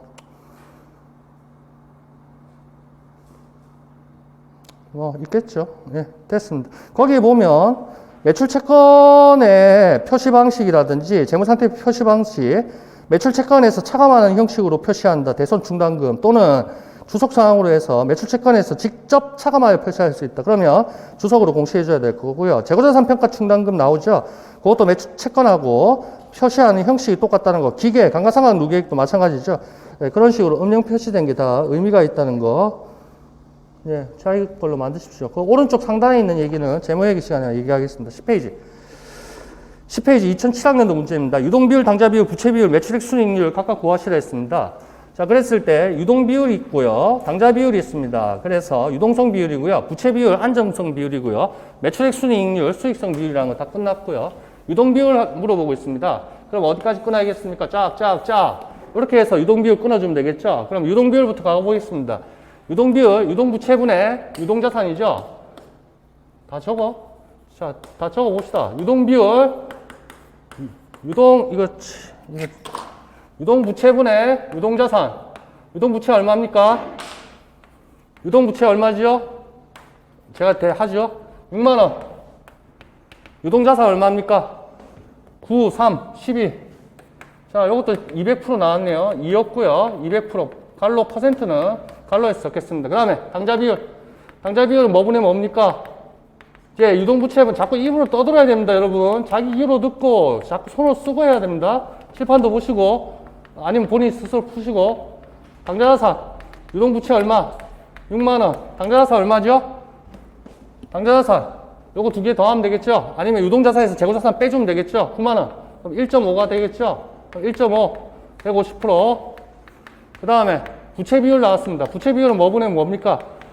S분의 B라고 했죠? 영어로 하는 게 더 쉬울 겁니다. 자기자본비네 타인자본. 자기자본 얼마입니까?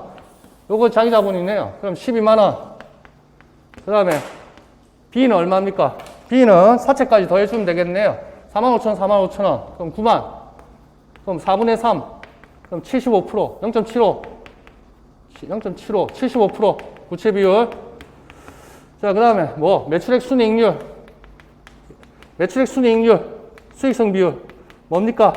매출액분의 당기순이익. 그건 포괄상훈이 계산서 봐야겠죠? 얼마로 되어 있습니까? 매출액 얼마? 18만원. 당기순이익 얼마죠? 예. 36,000원. 이거 계산해 보세요. 얼마 됩니까? 9, 4, 36, 9, 2, 18, 20%에서 5분의 1입니까? 5분의 1 되면 0.2. 0.2. 그렇지. 2배지. 0.2. 0.2. 20%. 이렇게 하면 되겠네요.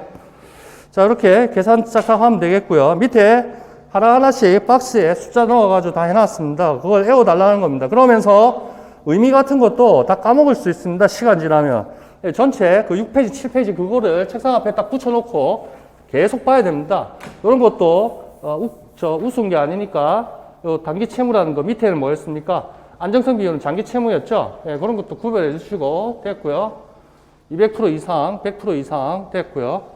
자, 됐습니다. 뭐, 애우는 거죠. 이거 안 애우면 틀리는데, 애우면 1점, 2점, 3점 받는다니까요. 그러면 합격입니다. 그러니까 안 애우면 안 되죠. 됐고요. 됐어요. 됐어, 뭐. 자, 그 다음에 오른쪽 페이지. 오른쪽 페이지에, 재무상태표 제가 또 한 번 그려놨습니다. 왜 그려놨겠습니까? 제발, 머릿속에 그 재무상태표를 좀 담아달라는 얘기입니다. 여기 또 음량 표시해 놓은 게 이유가 있겠죠? 재고자산만. 유동자산 당제. 그래서 당자 비율 했을 때는 재고자산 빼라는 얘기죠. 유동자산, 재고자산 빼면 당자자산 맞는다. 아니면 당자자산만 계산할 수도 있고. 자, 되겠습니다. 뭐, 나머지 됐고. 됐어. 그 다음에 안정성 비율입니다. 자, 장기 채무죠. 왼쪽에 유동성 비율, 단기 채무죠. 얘는 장기 채무. 자, 여기 장기 채무. 그래서 기업의 존속 가능성, 타인 자본에 의존하는 정도 됐고, 부채 비율 S분의 B라는 거, 자기 자본 비율 V분의 S라는 거, 100% 이하, 50% 이상, 자기 자본 비율도 제가 계산해 놨네요. 총 자산 21만 원입니까? 21만 원이라고 문제 돼 있죠. 대차협표 문제에서 차변 합계가 21만 원이고, 자본 합계가 얼마입니까? 12만 원이죠. 그러면 0.7514 정도 되네요. 됐고요. 자기 자본 비율, 부채 비율의 관계입니다. 요거 애워주시고요. 애워주시고, 요것도 모의고사 때 이런 거 보게 될 겁니다. 자, 보세요. 부채 비율이 돼 있죠. 부채 비율, 뭐분의 뭡니까? 자, 요거는 읽어보시면 손바닥 뒤집는 거다. 이런 얘기고요. 부채 비율은 뭐분의 뭐? S분의 B입니다. S분의 B가 뭡니까? 자기 자본분의 타인 자본이죠. 자기 자본분의 타인 자본. 타인 자본이 부채라는 뜻이고, 자기 자본이 자본이라는 얘기입니다. 자본하고 자본금하고는 다른 건 다 알고 있고, 자본에 5가지 구성 요소가 있다는 걸 알고 있습니다. 그랬을 때, 이걸 어떻게 표현했습니까? 자기 자본분의, 자기 자본, 1 마이너스 자기 자본 비율. 자기 자본분의 1 마이너스 자기 자본. 갑자기 헷갈린다. 다시, 그럼 이렇게 하면 되지. 자기 자본분의 1 마이너스 자기 자본. 자기 자본분의 타인 자본이니까 어떻게 하면 좋을까? 다시 전체를 놓고 하자. 1 마이너스 자기 자본 비율. 이게 잘 안 돼. 근데 요거는 몇 번 해보면 될 것 같아. 그럼 이거는 어떻게 되죠? 자기 자본 비율로 해야지, 바보야. 이것도 자기 자본 비율. 요거 같은 걸 역으로 한번 해봅시다. 이걸 순방향으로 하기는 좀 힘들고요. 자기 자본 비율은 뭡니까? V분의 S죠. 1 마이너스 V분의 S는 이걸 이렇게 되는 거 아닙니까? V분의 S. 날리고. 그럼 S분의, V에서 S를 뺀 거는 B가 되는 거죠. S분의 B가 나온다고요, 이게. 그래서 한두 번 해보고, 부채 비율이 이렇게 나오면, 요거는 자기 자본 비율하고, 손바닥 뒤집는 관계니까, 자기 자본 비율분의 1 마이너스 자기 자본 비율이다. 이걸 좀 애워주시면 요긴하게 써먹습니다. 그래서 이것도 애우시면 되겠습니다. 뭐 특별하게 힘든 건 아닙니다. 이거 다 해놨죠? 자기 자본 비율. 이거 왜 V고 S냐 이런 말 하면 안 되죠. 아까 적었죠? 요거죠? 했나요? V에서 S를 빼면 순자산 나오는 거 아닙니까? 자산에서 부채를 빼면 순자산 자본. 그래서 요 B 바로 적은 거 아닙니까? 요거 날리면 되고. 요걸 좀 애워주십시오.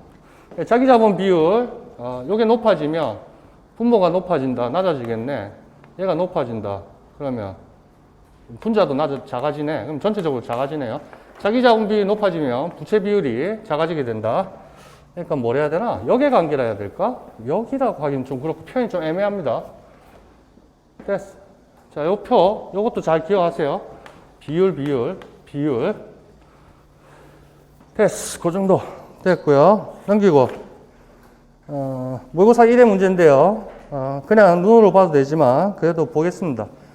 자, 땡땡 회사의 2001년 비교재무제표 포괄손익계산서다. 재무상태표, 그리고 포괄손익계산서 보이네요. 자, 당좌자산, 재고자산 있고요. 당제 있고요. 유동자산 이고요. 비유동자산 됐고요. 유동부채, 비유동부채 됐고. 자, 전기하고 지금 1년 초, 1년 말에 되어 있습니다. 요게 어디가 기초로 되어 있습니까? 왼편이 기초로 되어 있고요. 오른쪽이 기말로 되어 있습니다. 그래서 뭐 문제 풀 때는 관계는 없겠지만 이런 것도 선입견에 비교식으로 했을 때 전기, 단기 이런 게 있죠. 예, 그런 것도 선입견에 빠지지 말고 문제 꼼꼼히 보시기 바라고요. 현금흐름표 할 때 나중에 문제 될 여지가 있습니다. 됐고요. 매출, 매출원가, 매출 판관비, 영업이익, 이자비용, 단기순이 이렇게 나왔습니다. 문제 속에서 1년은 365일로 가정하라 했습니다. 계산하기 쉽도록 하기 위해이고 이번 시험도 그랬던 것 같고요. 보통주만 발행하고 있고 기초 발행 주식수가 130주가 있고 기초 자기 주식수가 10주이다. 요걸 지금 우리가 재무회계에서 자본 쪽에 안 들어가지고 EPS를 안 배우고 있는데 EPS를 조금 있다가 하면 되고 이론 문제도 재무회계 시간에 많은데 그건 이제 나중에 재무회계 보강할 때 하면 되고 자 여하튼 기초 발행 주식수 130주 그리고 기초부터 있던 자기 주식이 10주가 있었다. 뭐 그 정도만 일단 알고 있읍시다. 자, 그 다음에 자기 주식도 안 배웠죠. 회사가 어떤 두 가지의 목적에서 자기가 발행한 자기 주식을 다시 사는 겁니다. 취득하는 겁니다. 매입해서 소각할 목적이 있고 또 재발행할 목적이 있다. 살짝 금요일 날 말씀을 드린 것 같습니다. 2001년 중 주식의 변동 없었다. 자, 그래서 기본적이고요. 복잡하게 안 왔고요. 주당 공정가치 800원일 때 주가 수익 비율, 산출 과정과 금액을 제시하라. 이렇게 나왔습니다. 그래서 문제 속에서 제가 요 첫 번째 동그라미에서 앞으로 이 퍼가 나올 겁니다. 퍼가 나와야 되는데 안 나오네. 자, 퍼가 이제 나올 때가 됐습니다. 그래서 주가 수익 비율. 주식 투자하시는 사람은 저보다 이거 더 잘 아실 겁니다. 주가 수익 비율. 그래서 퍼라는 거, price earning ratio 뭐 이렇게 얘기를 합니다. 여기 적어 볼게요.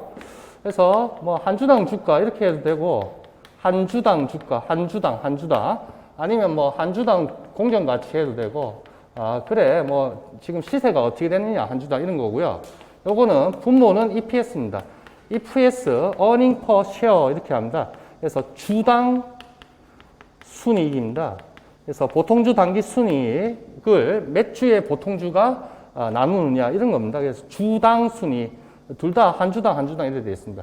그래서 뭐 EPS분의 한 주당 주가다 이렇게 얘기하면 되겠습니다. 그러면 몇 배로 지금 형성되어 있느냐 뭐 이런 식의 결론이 나는 거죠. 자, 그랬을 때 주당 공정 가치가 800이 됐기 때문에 분자의 주가는 800이다 이렇게 보시면 되겠고요. 그리고 EPS가 문제입니다. 근데 요거는 우리가 아직 안 배웠지만 가중평균 유통보통 주식수라 이랍니다. 이거 좀 가중평균 보통 주식수. 자, 이거는 재무회계 시간 할 거니까 어려운 거 아닙니다. 가중평균 유통보통 주식수. 유통보통 주식수. 오른쪽 페이지 다 있을 겁니다. 안 적어도 됩니다. 자, 가중평균인 거고요. 요거는 1년치, 중간에 또 유상증자가 있을 수도 하니까 뭐 그런 뜻이고, 유통이란 단어 자체에서 자기 주식, 회사가 보유한 자기 주식은 제외해야 됩니다. 왜? 시중에 유통되는 게 아니고 주식을 발행한 회사가 돈을 주고 지가 발행한 주식을 샀기 때문에 시장에 유통되는 주식은 아니다 이런 뜻이죠. 그래서 이 문제 자체는 아주 쉽습니다. 발행 주식이니까 유통된 주식이라 보고요. 그 중에 시중에 유통되지 않고 다시 회수한 게 10주니까 가중평균 유통부터 수익률은 120주입니다. 그 다음에 단기순이익 이거 끌고 오면 되겠습니다. 48,000원. 그럼 얼마입니까? 400원이 됩니까? 그럼 주당 순이익이 400원이 됩니다. 여기에 복잡하지 않게 하기 위해서 우선주는 없다 이런 말이 없었네. 우선주는 없다 이런 말 자체도 없었네. 하여튼 아주 간단하게 한 겁니다. 그렇게 했을 때 이거 어디 있었지? 이렇게 했을 때 400원이 나옵니다. 그러면 뭡니까? 우리 회사의 단기 순이익은 48,000원이야. 우리 회사에 지금 주주들은 몇 명이야? 한 주당 하나씩 가지고 있다면, 한 명당 한 주씩 가지고 있다면 120명이야. 그럼 48,000원을 120명으로 나눴다. 이렇게 쉽게 생각합시다. 그럼 한 명당, 한 주당 400원의 순이익을 챙기는 것이구나. 이렇게 생각하면 됩니다. 그런데 현재 주식시장에서 800원에 거래된다는 겁니다. 주가가. 그러면 주당 순이익의 2배의 가치가 있다. 이런 겁니다. 그럼 뭡니까? 주가가 변동하지 않는다면 두 바퀴만 돌면 2회만 회전하면 이 주가에 도달한다. 뭐 이런 식으로 생각하게 되겠습니다. 자, 800원, 400원, 주가는 800원. 주당 순이익 EPS는 400원. 그래서 2년만 있으면 이 800원 주식 가치까지 도달한다. 이렇게 생각하면 됩니다. 800원 주고 샀다 해보세요. 만약에 지금 현재 800원, 엊그제 주가가 800원에 샀어. 그런데 주당 순이익이 400원이야. 그러면 쉽게 생각하면 2년만 버티면 내가 투자한 800원 회수할 수 있다. 이렇게 생각해도 될 겁니다. 자, 여하튼 퍼에 대해서 잘 기억해 주시고요. 이제 퍼가 나올 겁니다. 요거는 아까 페이지 맨 마지막 48페이지였나요? 거기도 퍼가 있었고요. 여기도 퍼가 있습니다. 48페이지 거기 주가 수익 비율 중간 박스에 48페이지 적어 주시고요. 반드시 적어 주셔야 됩니다. 퍼 나옵니다. 퍼. 자, 거기에 포스트잇 같은 거 해가지고 몇 개를 더 적습니다. 이거를 여기서 하는 게 좋을지 모르겠다. 주가 수익 비율 퍼. 영어 단어 있으니까 영어 보시면 되고요. 한 주당 주가, 주식의 가치. 요건 지금 있는 거고요. 요거에서 이제 넘어가는 겁니다. 주당 순이익. 여기를 EPS 이렇게 하면 더 조금 외우시기 쉬울 겁니다. 주가 수익 비율. 그 다음에 저는 맨날 헷갈리는 게 어릴 때부터 배당 성향이라는 게 있습니다. 배당 성향. 이게 이제 기업의 배당 정책, 뭐 이런 뜻입니다. 얼마나 많이 배당하느냐. 배당 정책, 이런 거하고 유사합니다. 배당 성향은 요 한 EPS라는 적을게요. EPS분의 주당 배당금입니다. 요거 하나 적어 놓으십시오. 배당 성향. 요거는 한 주당 지금 얘기하는 거 아닙니까? EPS도 주당이고, 요것도 주당이 됐으니까, 주당, 술 많이 마시는 사람 아니고, 그러면 주당 순이익분의 주당 배당금, 한 주당이라는 얘기예요. 그러면 한 주당으로 나누기 적이라면 전체 배당금분의 단기 순이익 되겠지 뭐. 맞지? 근데 보통 이렇게 안 하고 이렇게 나오죠. EPS분의 주당 배당금. 그 다음 한 마리가 더 있어. 요거 하나 기본적으로 알아야 되고, 배당 성향 알아야 되고, 여기 적을까요? 이거 보이나? 배당 수익률이라는 게 있습니다. 배당 수익률, 주가 수익 비율 또는 주가 수익률, 뭐 마찬가지입니다. 배당 수익률. 요거는 한 주당 주가분의 주당 배당금입니다. 이게 헷갈려. 저는 헷갈리더라고요. 한 주당 주가분에 얼마의 배당금을 주느냐, 받을 수 있느냐, 이런 걸 배당 수익률이라고 합니다. 자, 요거 세 가지를 일단 외워둡니다. 문제는 지금 예제가 없지만 언젠가 보게 될 겁니다. 자, 요거 세 가지, 배당과 관련해서 요거 외워주십시오. 요까지만 하도 되겠고, 요거.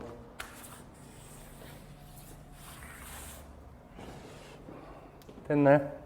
그래서 순서대로 외우면 조금 쉽지 않느냐 이런 생각 듭니다.